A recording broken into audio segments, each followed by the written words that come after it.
Április vége óta vártak a csalók következő részére, és már mindenütt kapom a kérdéseket, hogy hol késik.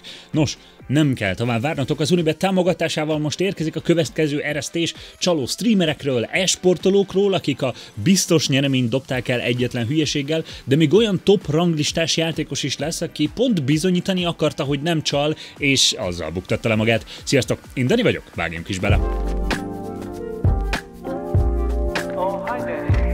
Képzelj el egy YouTube csatornát, és bocsánat, nem kell elképzelni, megmutatom neked, tehát nézd ezt a YouTube csatornát, aminek az a neve, hogy I am the Justin. A cuki kis link, illusztráció, a képe és ilyen leírás van a csatornának. Ez a csatorna felvételeket tartalmaz a gameplayemről. Arra használom, hogy reflektáljak a saját játékbeli hibáimra, és talán meg is osszam a fejlődésemet az egész világgal. Iratkozz fel, ha többet akarsz látni, azt szám. Ilyen kis önsajnáló, egyszerű leírás, tényleg mint egy lelkes videós, aki most indul a gameplay-jel. És mi van a csatornáján? Felismerhetetlen Division 2 hack, ahol a karakter rohan, mint aki alá begyújtottak a falon keresztül aimbotol más célpontokra és hasonlók. Ebből a gameplay felvételből akar fejlődni, vagy megmutatni, hogy hogy fejlődik? És az a durva, hogy iszonyú aktív a csatornája, tehát naponta több videót is feltölt a csalásairól, és minden videó alatt buzdít arra, hogy vásárolj tagságot a csatornáján, vagy írj neki e-mailt a hackekért cserébe. Hát grat. Ja, és köszönöm szépen GRV1D5-nek, aki Discordon felhívta a figyelmemet rá. A következő helyen pedig nézzünk egy klasszikus, már retro élőben lebukott csalót, W1K3-ot, Letvike-ot? Nem, fogalmam sincs, hogy kéne kiejteni a nevét, mondjuk Letvike-nak. Tehát 2019 nyarán rendezték meg az első és igazából utolsó Fortnite világbajnokságot egy nagyszabású élő rendezvényként. Hatalmas stadionban építettek hatalmas, többszintes játékteret, hogy 100 játékos egyszerre látszódjon. Nyilván jegyezzük meg mellékesen, nem véletlenül soha többet nem csinálták így. A verseny díjazása egész elképesztő volt. Azok, akik bejutottak a döntőbe, tehát az utolsó 100 fős Battle Royale-ba, mindannyian fixen nyertek $50,000, függetlenül attól hányadikként esnek ki, viszont a fődíj $3 millió volt, de még a negyedik helyezett is több mint $1 millió vihetett haza. Egy kicsit hajmeresztő ez egy szóló esport címért. És hát így egy kicsit érthető is, hogy sokan próbálkoztak mással is. Igazából nem tudni, hogy Letvike vajon tényleg csalni akart-e, vagy egy véletlen reflex volt, viszont a meccs közben átnézett a mellette ülő képernyőjére. Igen, a csalása konkrétan a legrégibb csalás a könyvben. Sajnos videófelvétel nem készült a pillanatról, amikor átnézett, viszont ugye a bírók észrevették, és szóltak neki, hogy hát most azonnal diszkvalifikálva van a versenyből, függetlenül a helyezésétől, amit elért, és hagyja abba a játékot. Arról már viszont egy helyszínen lévő néző készített videót, hogy hogyan reagált erre.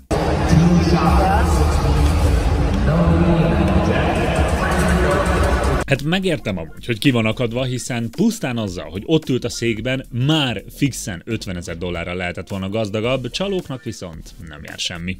Múltkor pont emlegettem Windexet a magyar streameres videóban, úgyhogy őt is idehozom egy klip erejéig. Nyugi, de mi a csaló, hanem valaki random, akivel Rainbow Six Siege-ben találkozott. A srác elég feltűnően csalt, viszont a klip, amit Meggyes küldött Discordra, az már a csalás után van, amikor próbálja voice chaten kideríteni, mi is volt az indok a csalás mögött. Where are you from, Voltari? I'm from Iraq. Not Hungary véletlenül? De tesó, tudja bazdmeg. Itt megy ez direkt.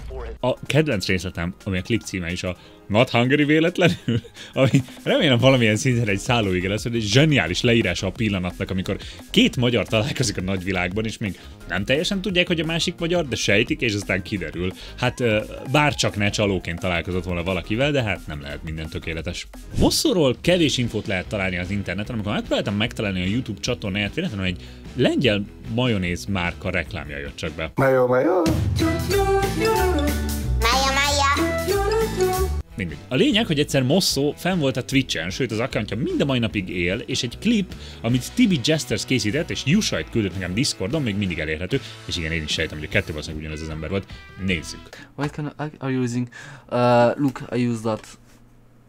Nem is úgy tűnik, mint aki véletlenül húzza be élőben a csalás beállítós ablakot, hanem mint aki teljesen fáradtan csak úgy megmutogatja a beállításait. Nem teljesen értem, hogy tervezett streaming karriert abból, hogy ő majd csalós gameplayt rak fel a Twitchre, de szerencsére nem is volt hosszú életű sem a streaming karrierje, sem pedig hát a a YouTube csatornája sem. Majonez Mosso.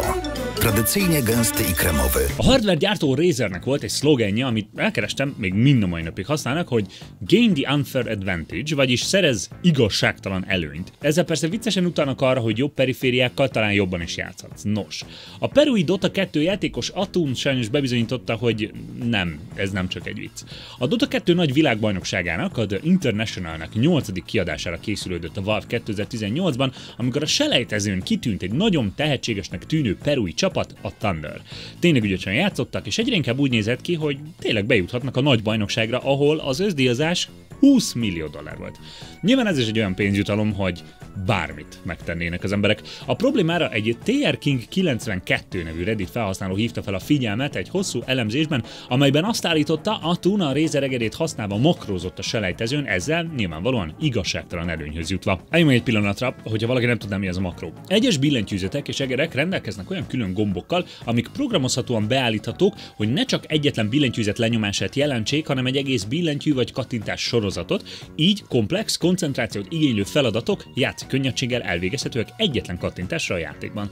De várj, az egyik kedvencem, hogy a bizonyítékhoz használt klippeket ugye nem az élő közvetítésből szedte ki, hanem a selejtező meccsének a visszajátszás adatait játszotta le a saját játékában, hogy be tudja lassítani a dolgokat.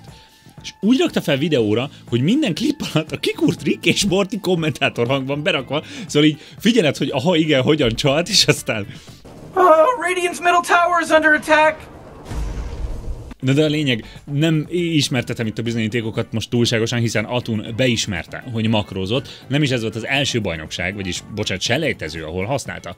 Fontos még megjegyezni amúgy, hogy bannolva a játékból nem lett, hiszen a makrózás, mint olyan, nem számít tiltottnak a játékban. Viszont a bajnokság külön szabályzata tért ki arra, hogy a versenyen, az e-sport mérkőzéseken viszont tilos a makró, ezért diszkvalifikálták nem csak őt, hanem természetesen az egész csapatát is. És a következő helyen pedig érkezik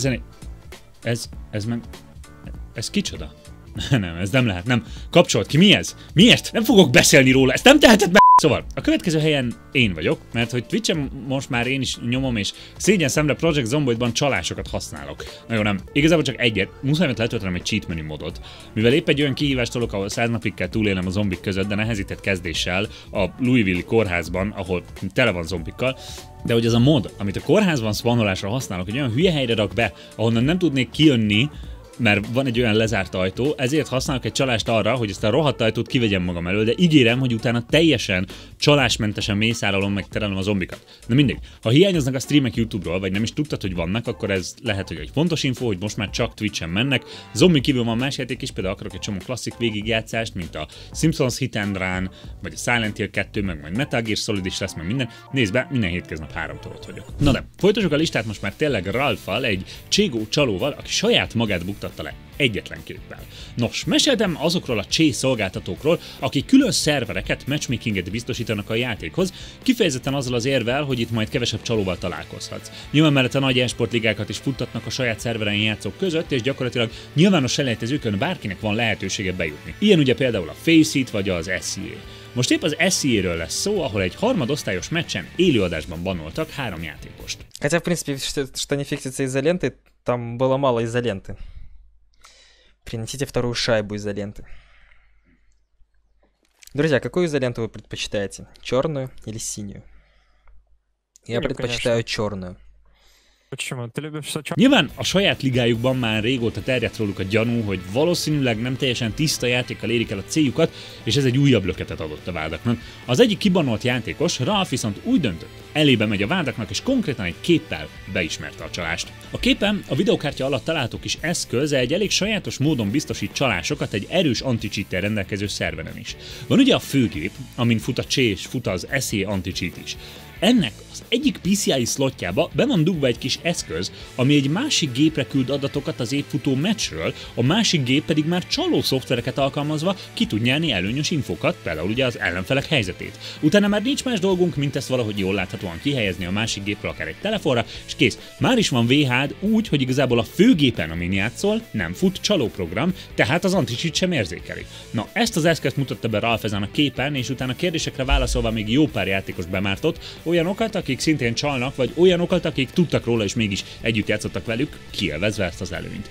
Ennek köszönhetően elég sok embert bannoltak, elég hosszú időre a játékból Ralphnak köszönhetően, szóval hát nem tudom, nem mondom, hogy jó fej, mert eleve ő is csal, de legalább miután lebukott, segített másokat is lebuktatni. Na és nézzünk egy relatíve friss sztorit az idén júliusban rendezett World Series of Warzone-ról, a Call of Duty Battle Royale legnagyobb esport megmérettetéséről. Ezen a versenyen játszott egy bizonyos Vexo nevű játékos, aki azon túl, hogy esport versenyekre jelentkezett, streamát is, bár igaz, nem nagy közönségnek. Mindjárt persze felkeltette az emberek érdeklődését a tény, hogy lehet az, hogy jön valaki, aki szinte ismeretlen, és mindjárt beugrik a legnagyobbak közé, a legnagyobb esport megmérettetésre, hogy lehet, hogy eddig még nem hallottak róla. Nos, nagyon egyszerűen úgy, hogy csalt. Bár azóta vodok és klipek törölve lettek az esetről, Nuke Jesus a YouTube-on lementette őket időben, úgyhogy neki köszönhetően még láthatjuk.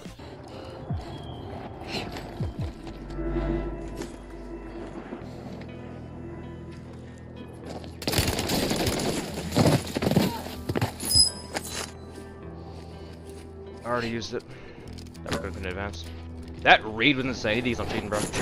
That read was insane. Az itt dolog amúgy, hogy a célzása eléggé rákattanos, de hogyha az egész klippet alaposan megnézzük, jól látszik, hogy a célpontja felé futva többször is feltűnően odanéz a falak mögött, ahol ez a játékos később ténylegesen felbukkan. Na de a vádak után nem is volt szükség további találgatásokra. A gyanúsított Twitteren beismerte, hogy igen, csalt, de amúgy, hogyha nem leakelődtek volna a Discord üzenetek, amikben erről beszélgettek, akkor senki sem tudta volna meg. És hogy miért csalt? Nos, elmondása szerint akkor is egyfolytában VH-val és AIM-mal gyanúsították, amikor még nem csalt, és egész egyszerűen annyira halott már úgyis a Warzone szintén, hogy már nem érdekli őt az egész annyira. Ezért döntött a csalás mellett. Szerinted ez igaza van ebben? Ha egy játék közössége halódik, akkor az mindjárt indok a csalásra? A Clash of Clans egy érdekes multiplayer játék, mert a legtöbb csalós címmel szemben egyáltalán nem valós idejű, vagy legalábbis abban az értelemben nem, hogy nincs lehetőséged válaszolni a támadásokra. Van egy bázisod, amit megtámadhatnak mások, és hogyha sikerül a bázisodnak visszavernie ezt, te kapsz trófeákat, hogyha a támadónak sikerül elég mindent lerombolnia, akkor pedig ő kap. És bizony a játékosok az évek során rengetegféle csalást próbáltak alkalmazni a célból, hogy a trófea ranglétra tetejére kerülhessenek. Az egyik legviccesebb eset, amit láttam, az Stephanie és Dr. Mustaba megoldása voltak. Az egyik módszer ugyanis arra, hogy végtelenül tudj trófeákat farmolni, az a win trading, tehát amikor keresel valakit, akivel előre egyeztetve megbeszéled, hogy ha rád támad, nem csinál semmit a támadás során, így folyamatosan passzívan tudod farmolni a trófeákat. Nos, ezen a módszerrel sikerült Dr. Mustabának az élre törnie. Rengeteg extra accountot generált csak azért, hogy minden alkalommal, hogyha az élen lévő karakterével találkozott, instant veszítsen. Hosszú hónapokon át volt a ranglétra élén, mikor már mindenki számára kiderült, mi történik. Ezért elkezdte átnevezgetni magát Stephanie-ra, aki elméletileg tényleg a felesége volt, és lehet, hogy a felesége accountja is benne volt, az később volt Mrs. Mustaba, de a legnépszerűbb névvariáció a Stephanie Steve Dr. M volt. Egyesek arra is találtak bizonyítékot, hogy konkrétan lefizetett embereket, hogy átnevezzék magukat erre, hogy ellehetetlenítsék, hogy a Supercell bannolni tudja őket. Volt idő, amikor a top 10 trófea ranglistán egyfolytában csak ilyen Stephanie accountokat találtál, és szétdominálták a játék topköreit. Végül a Supercell mára bannolt mindenkit, aki ilyen névvel játszott, és újra lehetőséget kaptak azok, akik tisztán játszanak. Már ha ők tisztán játszanak. Ahhoz, hogy a következő videót megértsük videótól, amit nekem Jankó küldött DC-n, egy kicsit beszélünk el pár dologról, hogy a Minecraft PvP-ben nem jártassak, és kicsit értsék, miről van szó. Tehát, a Minecraft PvP egy fontos szempontja a CPS, vagyis click per second, vagyis kattintás per másodperc. Bár a karaktered alapvetően nem fog gyorsabban ütni attól, hogy te gyorsabban kattintgatsz, van egy fontos dolog, amire hatással van, mégpedig arra, hogy mennyire tudnak téged visszaütni a támadások. Ha egy magas, tehát mondjuk 20 kattintás per másodperccel kattintó játékos találkozik egy alacsonyabb, tehát mondjuk 6 CPS-sel rendelkezővel, akkor a 6 CPS-sel rendelkező lesz az, aki folyton hátrébb ütődik, és aztán amikor hátrébb megy, kevésbé tud ütni, így az lesz előnyben, aki gyorsabban kattint. Tehát leegyszerűsítve, minél gyorsabban kattintasz, annál jobb. Oké, ez nem nehéz koncepció.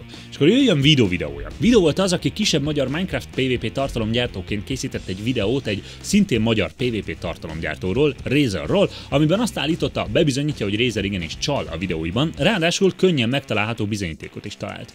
Kitér arra, hogy nemrégiben egeret váltott, és hogy az egérváltásnak látszódnia kéne a teljesítményén, de a következő bizonyítéka viszont annyira minden kétséget kizáró, hogy erre nem is kell túlságosan kitérnünk, hanem felhozza, hogy ugyebár függetlenül attól milyen egérről van szó, mindegyikben ugyanolyan elven működő mechanikus switch van.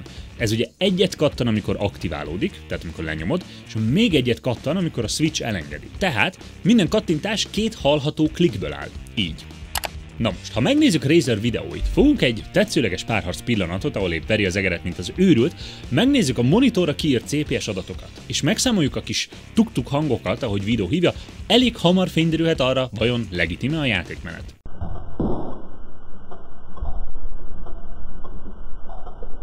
Hát, akárhogy is próbálod számolni, nem jön ki a matek, márpedig egy ilyen helyzetben, ahol a CPS ennyit számít, dupla kattintós makrót használni az bizony nagyon nem szép dolog, sőt, fogalmazhatnánk úgy is, hogy csalás. Egész elképesztő amúgy, hogy amióta ez a csalós sorozat megy, mennyit fejlődött a csalás technikája. Eleinte még csak ilyen egyszerű, mai szemben gagyinak számító szoftveres hackek voltak, ma meg már, hogyha csak ezen az epizódon végignézel, tényleg durva, hogy milyen bonyolult módszerekhez folyamodnak sokan, de talán egyik sem annyira meglepő, mint az első hely legnagyobb balhéja a közelmúltból, Cloutiful esete, amire Bandi hívta fel a figyelmemet Discordon. Cloutiful egy osú játékos volt, és az elmúlt évben egészen elképesztő teljesítményű feltörekvő tehetségnek tűnt.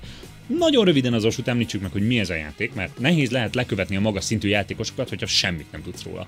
Tehát, ez most épp az egyik legtechnikásabb ritmusjáték. A lényege, hogy szól egy zene, és a zene ritmusára kell körökre kattintgatni, amik felbukkannak a képernyő különböző pontjain.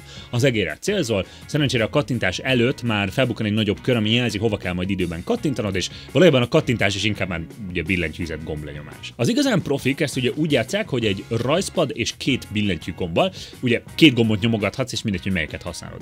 Van többféle ranglista, de a legnevesebben a top 100 legnehezebb pályán lévő teljesítményedet összesítik. Ezen a ranglistán gyakorlatilag 2 éve szinte nem volt változás, Emrek, Ninemice és Lifeline töltötték be a top 3 helyet, egymás között néha adogatva egy-egy helyezést. Nemrégiben viszont Cloutiful elindult felfelé, és a megállíthatatlan menetelését még Lifeline sem tudta megakadályozni, és Cloutiful a 3. helyig felkúszott. Nyilván, amikor jön a semmiből egy játékos, és rövid időn belül nagyon jól teljesít, az mindig gyanús lesz. Az Osu Report subreddit célja, hogy elemezzék a játékosok teljesítményét, esetleg csalás gyanús eseteket kiszűrve.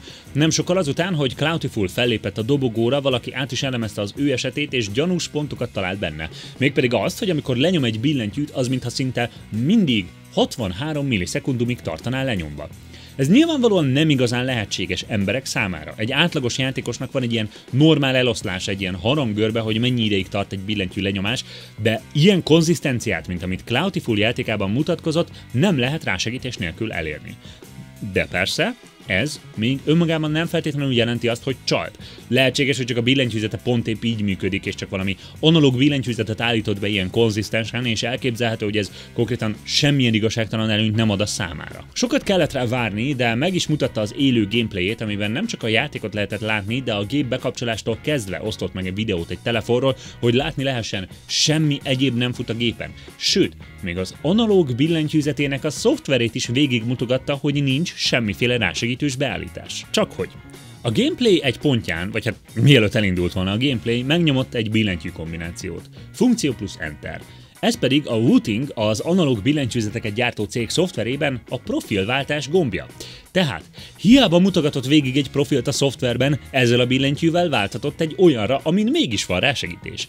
Ezt viszont eleinte nem vette amúgy észre senki, hanem feltűnőbb volt az, hogy miután lement ez a stream, és látszólag amúgy bizonyította, hogy legit játékos, egyszer csak eltűnt az egész csatornája, és Twitteren is deaktiválta magát. Egyik barátja, Plazma, posztolt Twitterre nem sokkal később, hogy közvetítse Cloutiful üzenetét. Igen, csalt, és most egy kicsit visszavonul. A sztori, mint kiderült, még korábbról indult. Egy évvel korábban Plazma volt az, aki észrevett egy érdekes trükköt ebben a Wooting szoftverben.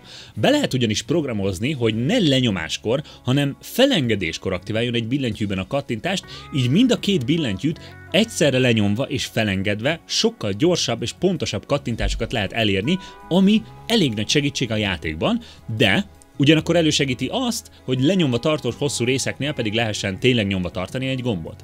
Plazma erre rájött, aztán Discordon megmutatta egy barátjának egy privát streamen, és ráadásul offline játékon, hogy véletlenül se töltsön fel csaló gameplayt, nevettek rajta, aztán annyi.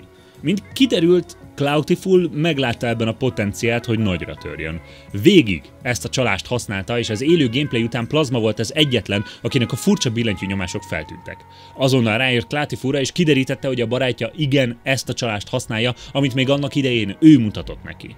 Cloutiful pedig belátta, hogy így nem fogja tudni fenntartani a színjátékot, úgyhogy gyorsan mindent törölt. Azóta a játékban is deaktiválták a profiát, úgyhogy visszaállt a ranglétre egyensúlya, de...